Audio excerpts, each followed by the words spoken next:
Allies of Humanities, Book 3. The Second Briefing. The Requirements for Freedom in the Universe. There are 3 requirements that all nations must meet if they are to establish and maintain their freedom and self-determination in the greater community. This holds true both for nations living in highly populated regions of space, such as is the case of your world, and for nations that live in remote regions, even in uncharted territories where contact with other races can be very rare and very hazardous. The world has been given to humanity as its world of origin, as its place of residence, and as a splendid environment in which humanity could evolve and build its civilizations and learn the lessons of peace and cooperation, both by principle and by error. Do not ever think that this world is owned by anyone else, that any other race in the universe has rights to this world, or has any special privilege for visiting this world, or can make any claims of ownership to this world, or any claims of authorship for human evolution. This is your planet of origin. It has been given to you by the Creator of the universe, with the hope and the desire that you would prosper here and maintain this world as the precious resource that it is. It has been given so that it may sustain you through your difficult phases of development, and so that it may sustain you as you emerge into a greater community of intelligent life, where such worlds of biological diversity are rare. The 3 requirements are unity, self-sufficiency, and extreme discretion. We shall give you more information on each of these so that you may understand more fully why they are so important and what they really mean and will require. Unity in your world does not mean that everyone is the same, thinks the same, or behaves in a similar manner. It can accommodate the diversity of cultures that the world now possesses.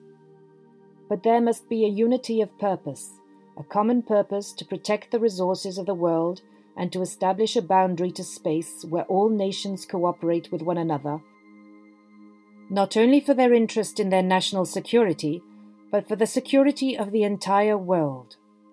This, of course, will require an unprecedented cooperation between your nations and governments.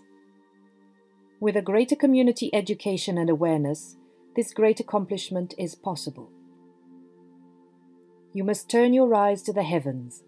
You have no defense against life intruding from beyond. You do not have the skills to tell friend from foe or to recognize a competitor.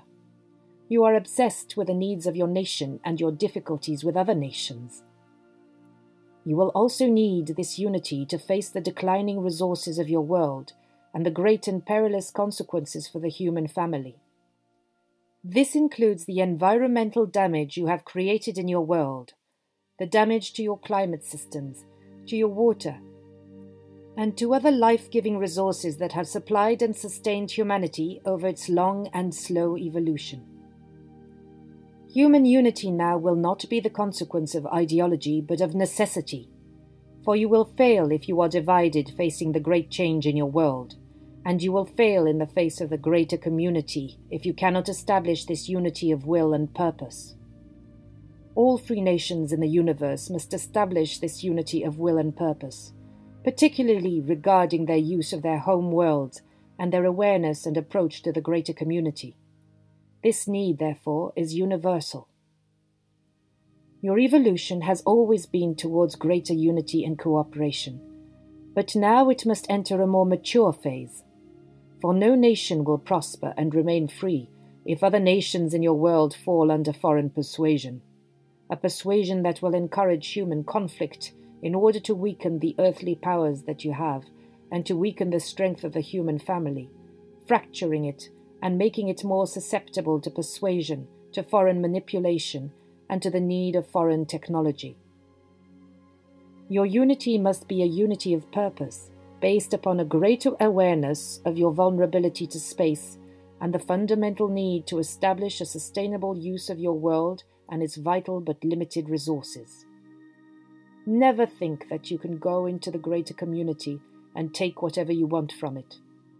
For the greater community in which you live and which you will face is owned by others who are far more powerful than you. Your warlike nature and tendencies, then, must become arrested if you are to gain this unity of purpose and the will and the strength to withstand foreign intervention and persuasion.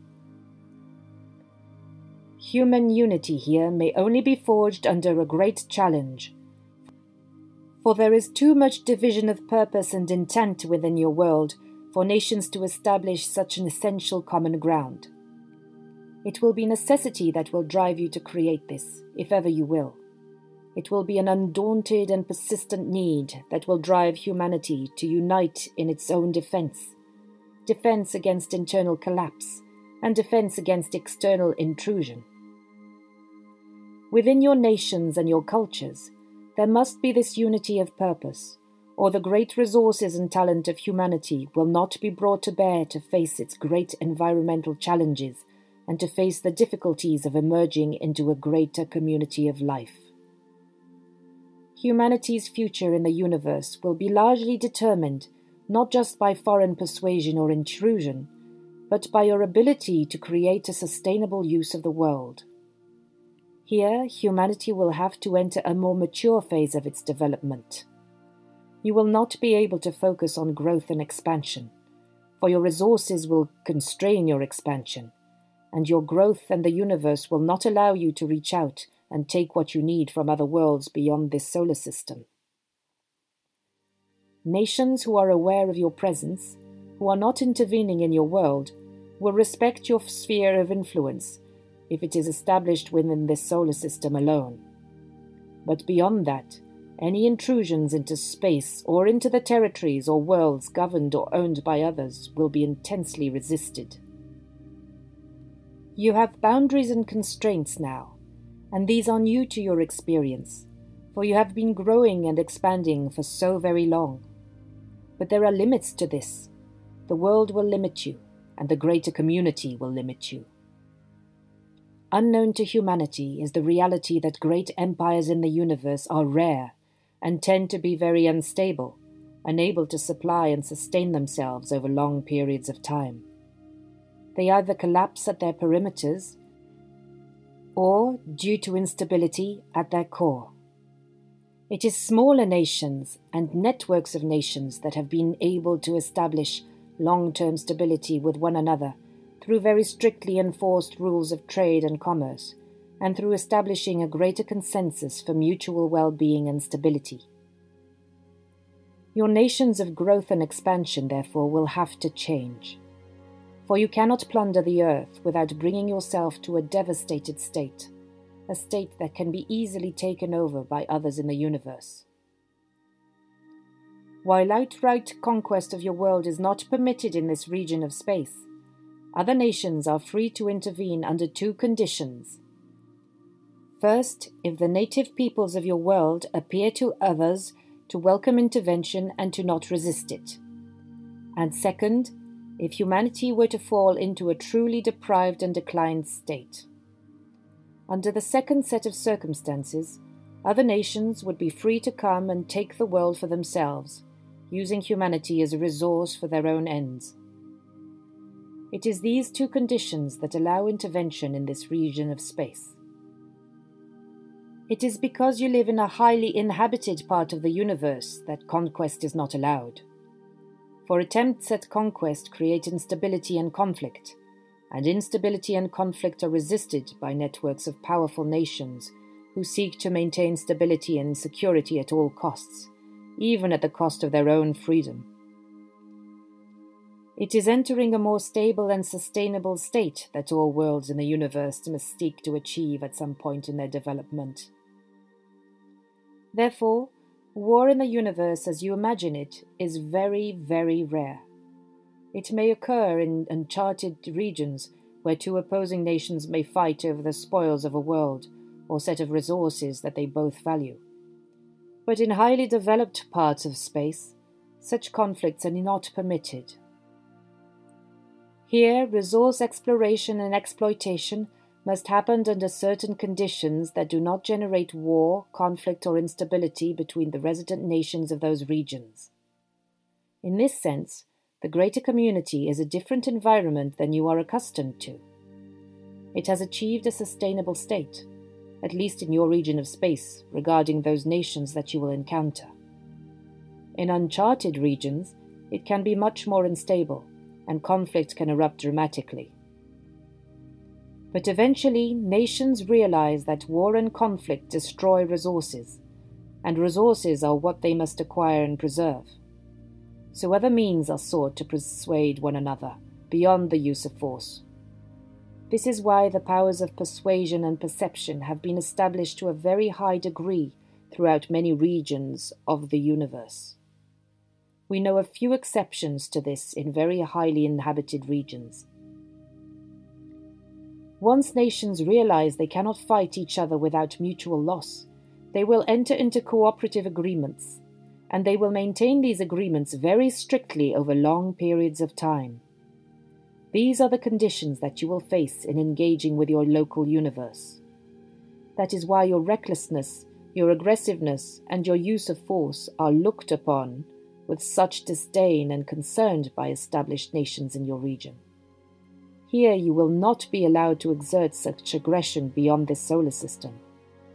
This restraint between established nations serves to check aggression and to limit the spread of war and conflict. This has proven to be effective in the universe, and thus it is practiced. Your unity here gives you strength and gives you respect in the eyes of others. Other nations will be far less likely to try to persuade you through inappropriate means, or even through means that are allowed within the laws of this region, if they have to face a united and discerning race of beings. If the human family can establish such unity of purpose and gain a greater education about life in the universe, which we are providing to you through these sets of briefings, then any attempt at intervention or persuasion here will be far more difficult. But as it is at this moment, you have your backs to space. You are not paying attention. You are not looking. And those of you who are looking often look under the persuasion of your own desires and preferences, without the clarity of vision that is required. In a more united state, you will preserve your resources and share them equitably because you will have realized that you must establish a state of stability and security. What other nations in the universe have established to maintain peace and equanimity is what humanity will have to establish within your own world. The choice here is fundamental. It is the greatest choice you will have to make, and it will have to be made repeatedly, to choose either war and conflict or agreement and cooperation. Your declining resources will help you in this regard. For if any nation in your world seeks to remain aggressive and hostile, its resources can be denied to it by the rest of the world. This is what happens in the greater community should any nation become aggressive and hostile, seeking to dominate or overwhelm other nations, seeking conquest of territory, or seeking to eliminate its competitors. Such a nation will have to face a united opposition by all others who are involved in their networks of trade. This has effectively eliminated a great deal of conflict in the universe. It is necessity, then, that drives such cooperation. Yet humanity has not yet established such agreements. For it has not had to face what all advancing nations in the universe must face, and that is the depletion of their resources. It is resource depletion that has the possibility of forging a greater union amongst your peoples. Yet resource depletion can also lead to competition, conflict, and war. There are many nations that we know of and have heard of that have destroyed themselves at the doorstep of the greater community, struggling over who will have dominance, who will have wealth, and who will have priority within their own worlds. Unity for a race must be established sooner or later. It can be established through submission and domination, or through consensus and wisdom. This too represents a fundamental choice. Unfortunately, most nations that we know of, and certainly most nations in this region of space, have chosen the former option, choosing the submission and domination of their peoples to establish a unity of purpose, and to crush dissent. Free nations, which are so rare in the universe, have chosen consensus and wisdom as their overriding need and emphasis. Humanity, in facing the decline of your resources and the spoiling of your world, will have to make this decision as well as to what kind of unity it will establish. If you do not establish unity, you will simply destroy the remaining resources and greatly limit humanity's ability to live in this world. Other races do not want to see this occur, and so part of their emphasis on intervention is to prevent the destruction of the natural environment, which they hold to be far more valuable than the human presence here. Yet you must understand that those races who are competing for access to this world do not want to destroy the human family, for they need you as their liaisons to work in this world. They are unable to live within this world, unable to live in its environment, unable to face the biological hazard of its countless organisms. Races that have evolved in sterile environments cannot live in worlds such as yours without immense hazard, and without the great risk of contaminating not only themselves, but also their home worlds with foreign biological agents to which they have no immunity and which their medicines have not yet evolved to counteract. Therefore, humanity is valuable to intervening races, valuable as a workforce, valuable as those who can work in the world for the benefit of foreign powers.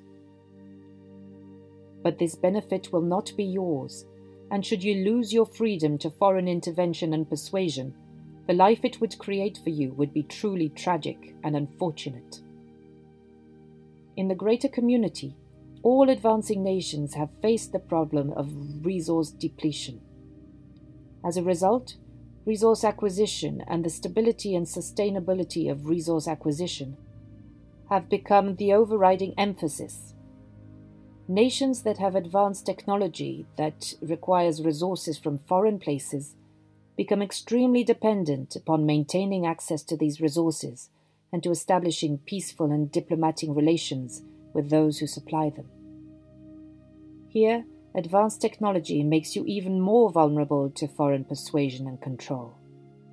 If you need rare elements that can only be found in remote regions, or which are only possessed by certain races, then you must accommodate their needs, demands, and preferences in order to be privileged to receive such resources. The competition for these resources would be intense. This makes any nation that has such needs vulnerable and at great risk of instability and even collapse. If the technology and structure of society are dependent upon foreign manufacture and foreign resources, then it is vulnerable. It is this vulnerability that humanity must seek to avoid. Do not be foolish in accepting gifts from those who are visiting your world. Do not be persuaded that you must have this foreign technology for your own benefit. If you do accept such things, you will become vulnerable. Unable now to provide for yourselves, you will have to meet the terms of those who have become your providers. Here freedom and self-sufficiency become intertwined. If you are not self-sufficient, you will not be free. Even if you were able to gain from others access to those resources to which you have become accustomed and upon which you have built the infrastructure of your new society, you would lose your freedom. You would lose any leverage you have over how you will engage with others and what the terms of that engagement will be. This represents an essential understanding that you must have in approaching the greater community. Do not accept trinkets from space, for you will undermine your freedom in the process. Nothing really important will be given to humanity in this regard by those who are intervening in your world. They are seeking to create dependency and addiction. This gives them power and leverage, even in their small numbers, over a much larger human family that is unsuspecting and that can be easily persuaded. To introduce new sources of power into your world would make you dependent upon those who are here to take advantage of the world for their own purposes. Humanity has not gained the unity yet to use its technology for entirely beneficial purposes. You do not need more powerful weapons now. You do not need more destructive weapons. The use of weapons in space is so very limited. That is not how you will gain advantage or protection in the greater community. Learning this represents a more mature phase of humanity's evolution. Here it will be persuasion and perception, freedom, and a deeper knowledge that will assure your well-being, not the use of force. Nations in your region of space have security forces and can amass together a great military power. But this is only for the mutual defense of their trading networks. They have realized that they cannot overwhelm each other by force, and so they seek to influence each other through persuasion and thought. This represents a more mature use of power in the universe and a new threshold of learning for humanity. Your reckless use of the world's resources and your reliance upon technology to save you from its consequences represent two very foolish and damaging pursuits. You will have to sustain yourselves with what you have within this world if you are to remain free. Even your allies in the universe will not be able to sustain you from afar, because they do not have these capabilities. They will not seduce you to become dependent upon their technology or their foreign governance, because they represent free nations, and not those who seek to take advantage and to exploit weaker nations such as yours. You must look at your world as your storehouse for food, water, and energy, and for all the things that you will need both now and in the future. If you exhaust these, you will decline, undoing all of the progress that you have made. Even your technological potential will not be able to be realized in the face of such great social disintegration. This would make you vulnerable to one of the great opportunities that others have over a weak and failed race, an opportunity that is permitted in the greater community. That opportunity is seen as rescuing a planet's resources from the overexploitation of its native race, which is allowable given the ethics and the rules of engagement that exist in this part of the galaxy. It is not humanity's subjugation or ruin that we want to promote, but instead its strength, its unity, and the fulfillment of its great potential in the universe. Yet certain things must be understood. Technology alone will not save you from resource depletion, and resource depletion will undo your technology. You must establish through time, consensus, and cooperation a sustainable use of your world, maintaining its biological diversity, the quality of its atmosphere, the quality of its waters, and the quality of its soils and its lands. Adversity will help you to come to terms with this and to see its necessity. But adversity can also undo you, setting in motion forces of destruction that would be very difficult to stop. Your allies in the universe have great concern over this. Given your transmissions into space, they have seen the potential here. They know the path that most races follow in the depletion of their world's resources, the inevitable results of this depletion, and the resulting loss of their sovereignty and control to other nations. This is the path that most nations have taken. The consequences are predictable and are largely the same. At this moment, larger powers in the universe who are aware of you view you as reckless and destructive. Though they themselves are not intervening in your world, they will allow other independent commercial forces to attempt to gain access here. Should that access be accomplished and fulfilled, and should the power of authority be shifted from the human family to others, then the larger powers will enter to take advantage of the situation. Much depends on your understanding and perception upon the self-sufficiency that you can establish and sustain in your world. If your peoples agree to live simply, to share resources and to limit your population through ethical means, then you will be able to establish a greater stability and self-sufficiency. Then the greater powers in your region will not look upon you with the same desire for intervention. It will have to respect you as a united people who cannot be conquered by the use of subtle forces. Unity gives you strength, but also respect in the greater community. Though attempts to bring you into the trade networks will be ongoing and persuasive, intervention such as is occurring in the world today would not likely be attempted. Yet in your divided and conflicted state, such intervention is occurring and is progressing. It will seek to shift the authority of the world to foreign powers with human participation and support. It will seek to use the human family. It will seek to gain the great advantages this world offers in its vast biological resources through the use of human labor and cooperation. It is known to us through your transmissions and through your own observation of your world that some people believe that other races could easily come and set up a colony in this world and establish themselves here using their advanced technology. But given the biological hazards that your world creates for those who are visiting, this is not easy to do and has never been successfully accomplished. In fact, your world has the power to infect and destroy entire races in your local universe, given the presence and the diversity of its biological agents. Other races have rendered their worlds barren, and in many cases devoid of nearly all of the native life forms. They have little or no immunity from contamination. Earth can be viewed as both a great asset and as an immense source of contamination. It is viewed in both these ways by all races who are aware of your presence, and who recognize the importance of your world and the condition of humanity. The third requirement is the need for extreme discretion. To be a free race in a neighborhood of space filled with races that have no freedom and do not want to encourage freedom, you must become extremely discreet.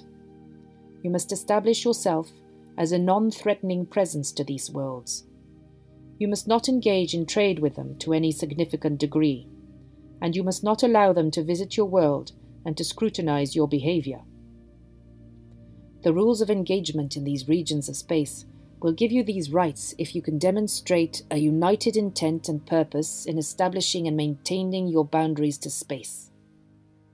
Powerful nations recognize other powerful nations. They are not persuaded by other kinds of inducements. To them, power is resources, and resources represent not only wealth, but survival.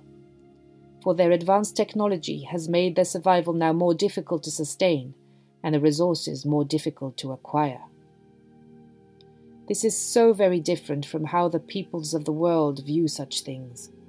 They think the world is there to be plundered, and once the world has been plundered, the universe is there to be plundered, and by that point, they believe they will have the technology to plunder it. But you cannot plunder the universe. Many have tried, and all have failed.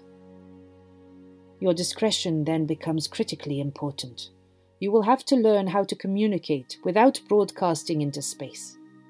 Even the most secret involvements of your governments are broadcasted into space in many situations and can be easily discerned by those who have gained knowledge of your language and your tendencies. For the world has been observed for a long time by all the powers in your vicinity. Those who seek to gain advantage here have waited until you built an infrastructure that they can use, and now they are attempting to persuade you to give them the reins of power and to make you dependent upon their technology and the resources of their technology. This approach takes time and patience, but this is how nations gain control over other nations. It has proven to be the most effective path towards expanding one's influence and power, particularly in highly uninhabited places of the universe such as this.